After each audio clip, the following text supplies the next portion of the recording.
जी disease के बारे में हम लोग पढ़ेंगे वो है संधिवात। और संधिवात जो है ओल्ड एज और मिडिल एज में होने वाली बीमारी है। और इसमें हम लोग एक इंस्टेंट रिजल्ट के लिए अग्निकल प्रोसेस क्या होता है उसको सीखेंगे उसी पेशेंट पर। प्लस उसके पहले हम लोग भी पढ़ लेते हैं इस बीमारी में होता क्या है। तो वात दोष की विकृति के कारण क्या होता है, संधियों में वेदना होती है, प्रसारण आकुंचन में हमें जो प्रवृत्ति कराते हैं उसमें हमें दर्द महसूस होता है। तो इसका श्लोक आता है वात पूर्ण द्वितीय स्पर्श सोफा संधि गत्वानिल प्रसारण आकुंचन प्रवृत्ति सवेदनम। यानी वात पूर्ण द्वितीय स्पर्श, द्वितीय का मतलब होता है जैसे कोई बैलून या बैग लाइक स्ट्रक्चर। तो जब हम घुटने को उसको जांच करते हैं, एग्जामिन करते हैं नी का, तो हमें ऐसा लगता है कि उसमें हवा भरी हुई है। वात पूर्ण द्वितीय स्पर्श सोफा संधि गत्वानिल, सोफ यानी स्वेलिंग रहेगी, गत्वानिल का मतलब क्या होता है, संधि में गई हुई वायु के कारण। प्रासारण आकुंचयम प्रवृत्ति सवेदनम, ये आकुंचन यानी मूवमेंट, उसका फ्लेक्शन और रिलैक्सेशन जब भी आप करेंगे तो उसमें क्या होगा, पेन महसूस होगा। ये इसकी परिभाषा होती है। इसको आधुनिक भाषा में हम लोग ऑस्टियोआर्थराइटिस कहते हैं। यह आम वात से अलग होता है। अब इसमें संप्राप्ति अगर चक्र को देखेंगे तो वात प्रकोपक जो भी निदान होंगे, वात दोष का प्रकोप होगा और संधि स्थान में संश्रय होगा, यानी ज्वाइंट में संश्रय होगा, नी ज्वाइंट में, और संधि स्नायु कंट्रा सबकी विकृति होगी और इसको हम संधिगत वात बोलते हैं। ठीक, इसमें साध्यता सत्य जनरली कृष्ण साध्य याप्य होता है, क्योंकि 100% क्योर कर पाना प्राइमरी स्टेज में एक्यूट में रहता है। अगर मिडिल एज में होता है तो उसमें हो जाता है, अगर ओल्ड एज में आता है तो उसमें ज्वाइंट फ्यूज हो जाते हैं। इस वजह से हम लोग बहुत ज़्यादा उसमें रिजल्ट नहीं ले पाते, लेकिन याप्य व्याधि बनी रहती है, तब भी चिकित्सा करने में उसको आराम मिलता है। समान लक्षण वही है जो परिभाषा में बताया गया था। और मॉडर्न में देखते हैं तो ऑस्टियोआर्थराइटिस बोलते हैं। इसमें दो तरह का होता है, एक प्राइमरी और सेकेंडरी। डिफिनीशन हम देखेंगे तो सबसे chronic disorder of synovial joint होता है। Chronic disorder of synovial joint यानी एक दिन में होने वाली व्याधि नहीं है, धीरे धीरे उत्पन्न होती है। इसकी इटियोलॉजी में हम देखते हैं तो इसमें जेनेटिक फैक्टर भी रोल करता है। अगर आपके माता पिता को ऑस्टियोआर्थराइटिस है तो आपको भी होने के चांस है। प्लस में मेटाबॉलिक डिसऑर्डर हो सकता है, और 45 साल से अगर एज ज़्यादा है तो मिडिल एज में, और 60 साल से ज़्यादा है तो ओल्ड एज में। इंडोक्राइन फैक्टर भी होते हैं जिसमें ओबिसिटी वगैरह बढ़े, तो ओबिसिटी मेजर कॉज के रूप में रहता है, क्योंकि वेट बेयरिंग जॉइंट्स होते हैं, इसमें जॉइंट खराब होते हैं। किन्हीं में एवेस्कुलर एक्रोसिस होती है, रेडियोपैथिक है, रीजन नहीं पता। सेकेंडरी, ये प्राइमरी अर्थराइटिस के टाइप है। सेकेंडरी अर्थराइटिस में क्या होता है, ट्रामा हो जाए, चोट लग जाए और माल अलाइनमेंट हो जाए। चोट लगने के बाद दोबारा उसकी हीलिंग प्रोसेस हुई, हीलिंग में वो क्या हुआ कि अच्छे से नहीं जुड़ा, उसकी वजह से आपको ऑस्टियोआर्थराइटिस हो सकता है। इन्फ्लेमेटरी कोई डिजीज है, जो मेटाबॉलिक डिसऑर्डर होता है, वो ज्वाइंट तक पहुंच जाएंगे तो वहाँ भी प्रॉब्लम होने लगेगी। इसमें होता क्या है कि पेन जो होता है वो, जिसके साइन सिम्टम आते हैं, सबसे पहला तो पेन ही है। पेन क्या होता है, महीनों या सालों से बना रहता है, महीनों या सालों से पेन आपके शरीर में है। इसमें गुड डे बैड डे का भी कॉन्सेप्ट होता है, यानी एक दिन ऐसा लगेगा कि बिल्कुल ठीक हो गए हैं और अगले दिन फिर से जॉइंट में स्वेलिंग हो जाएगी और अगले दिन फिर लगेगा तो पेन होना शुरू हो जाएगा। तो जिस दिन पेन नहीं हो उस दिन गुड डे, और जिस दिन पेन हो रहा है उस दिन बैड डे के रूप में दिया जाता है। और जो रिलेटेड मूवमेंट होगी उसमें भी पेन होगा, और वेट बेयरिंग जॉइंट है तो पेन तो होना ही होना है। सुबह सुबह अगर आप देखेंगे तो ये आम वात में भी मिलता है और यहाँ भी मिलता है। शुरुआत के सुबह सुबह लगभग 15 मिनट से कम समय तक में आपको क्या रहता है, मॉर्निंग स्टिफनेस रहती है, जकड़ाहट रहती है। फिर आप मूवमेंट ले आते हैं तो और ज़्यादा होने लगता है, मूवमेंट आने लगता है, लेकिन शुरुआत में स्टिफनेस रहती है। पेशेंट से पूछेंगे सुबह सुबह जकड़ाहट रहती है बड़े जॉइंट में, तो संधि बात है। सुबह सुबह जकड़ाहट होती है छोटे वाले जॉइंट में, तो वो आम बात है। दोनों जॉइंट इन्वॉल्व हो सकते हैं, कभी कभी एक ही जॉइंट इन्वॉल्व होता है। क्लिनिकल साइन में रिस्ट्रिक्टेड मूवमेंट होता है और आपको वहाँ पे क्रिप्टस सुनाई देता है, यानी अगर उस पर अपने हाथ रख देंगे और उसका फ्लेक्शन एब्डक्शन करेंगे तो इसमें आपको क्या होगा कि कट कट की आवाज़ आती है। ऑस्टियोफाइट आपको दिखाई देंगे, एक्सरे कराएंगे तो ऑस्टियोफाइट दिखाई देगा, जॉइंट मार्जिन पे छोटे छोटे दिखाई देते हैं। मसल्स वीकनेस होने लगती है, मसल्स वेस्टिंग होने लगती है, क्योंकि प्रॉपर वेट को बियर नहीं कर पाते इस वजह से। और माइल्ड साइनोसाइटिस हो सकता है। एक्सरे इन्वेस्टिगेशन में प्लेन एक्सरे कराइए जो भी अफेक्टेड जॉइंट है। बाकी TLC, DLC, ESR ये सब करा सकते हैं। HB% आप देख सकते हैं। RA फैक्टर आप करा सकते हैं कि रिमेटिक अर्थराइटिस आम वात से अलग करने के लिए। कभी कभी आम वात में भी बड़े जॉइंट इन्वॉल्व हो जाते हैं, तो RA फैक्टर अगर आप करा लेंगे तो ये पता चल जाएगा कि एक्चुअल में आम वात है या संधिवात है। और सी रिएक्टिव प्रोटीन, कहीं भी शरीर में इन्फ्लेमेशन है तो सीआरपी बढ़ता है, इसलिए हम लोग को सीआरपी कराना चाहिए। अब हम आते हैं चिकित्सा के प्लेस पर। तो चिकित्सा में हम लोग आयुर्वेदिक चिकित्सा में सिंगनाथ गुगुल देते हैं और अस्थि पोषक देते हैं, महाराष्ट्र आदि काढ़ा देते हैं। अगर आम वहाँ इन्वॉल्व है तो दीपन पाचन कराना है तो चित्रकादी बटी या शुंठी चूर्ण देते हैं। सबसे मेजर रोल इसमें पंचकर्म का है। तो पंचकर्म में हम लोग जानुबस्ती कराते हैं और पत्र पिंडली श्वेत कराते हैं। जानुबस्ती कराने के लिए आप सिंगनाथ ये विषगर्भ तेल और महानारायण या महामास तेल का प्रयोग कर सकते हैं। और इसके साथ जो आता है, जो इसका मेजर रिजल्ट है जो हम लोग देखने वाले हैं, वो है अग्निकर्म।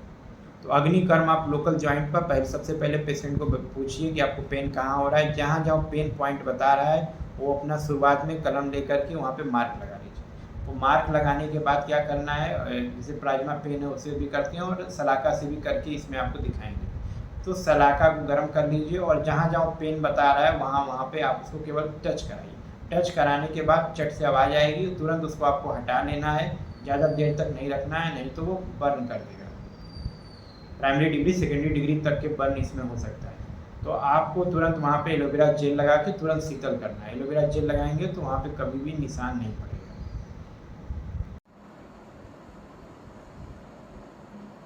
ये सब बनाइए देखो बताएंगे।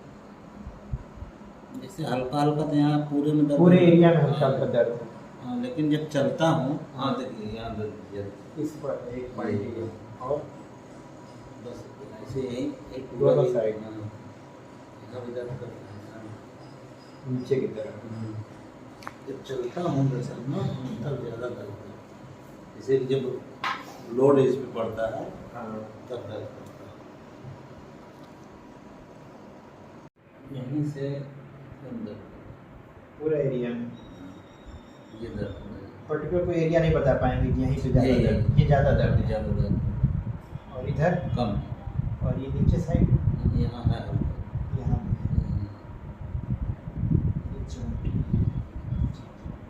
तो अभी इससे टच करा,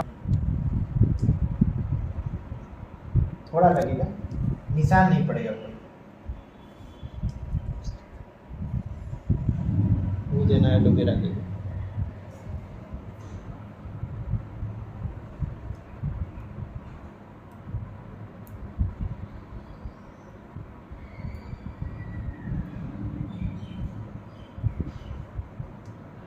इसको एज एंटीसेप्टिक भी प्रयोग कर सकते हो। पहले साफ करिए उसके बाद इसको ज़्यादा तो नहीं है।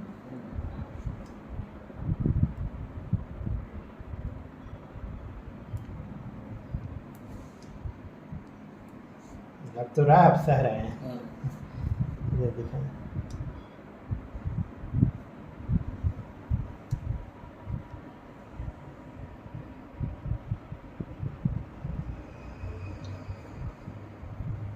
जीनत ले आओ, सलाका ले आओ।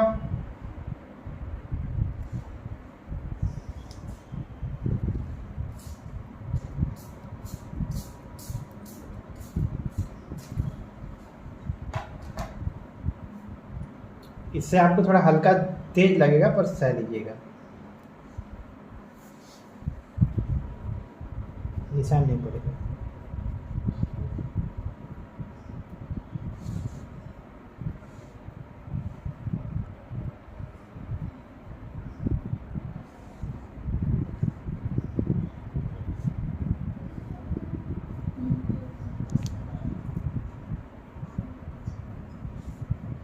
यहाँ पे ज़्यादा पेन है ना, ये एरिया।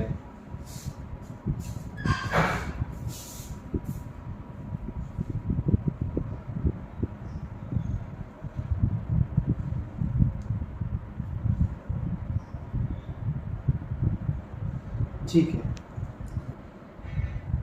खड़े होके देखिए, दर्द में हाथ और चलने में देखिए कुछ फर्क है, कुछ दर्द कम है, इसका बेनिफिट होता है। हाँ ठीक है, आप बता दीजिए इनको कैसा लग रहा है, कुछ ज़्यादा दिक्कत तो नहीं है? नहीं, ज़्यादा दिक्कत नहीं है, आराम है। पहले तो बहुत ज़्यादा दर्द।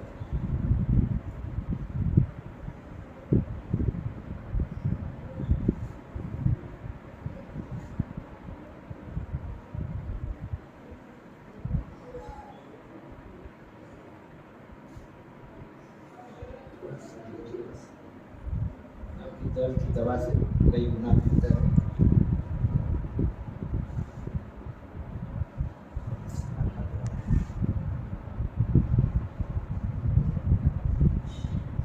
अभी भी गर्म लग रहा है ये?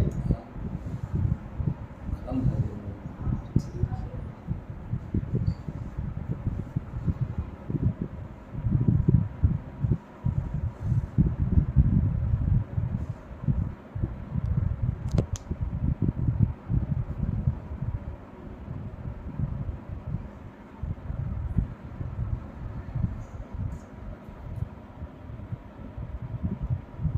से निशान है।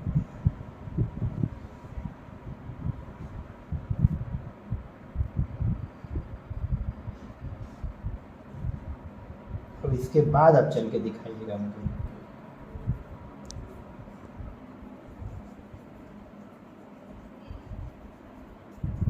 घर जाएंगे आपको बिल्कुल भी दर्द नहीं महसूस।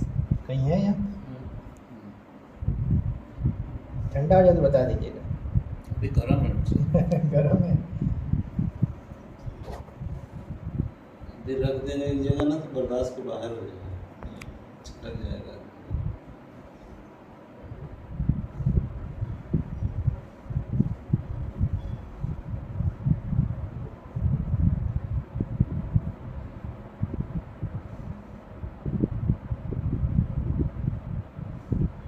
ठीक है, अब चल के दिखाइए। दर्द तो डॉक्टर साहब कम है, लेकिन जैसे जकड़ाहट जकड़ा है जैसे तो एक दो सीटिंग और करेंगे वो खत्म हो जाएगा वो भी। अभी तो ठंडा हो गया। पीछे से जैसे लग रहा है जकड़ा हुआ है। ठीक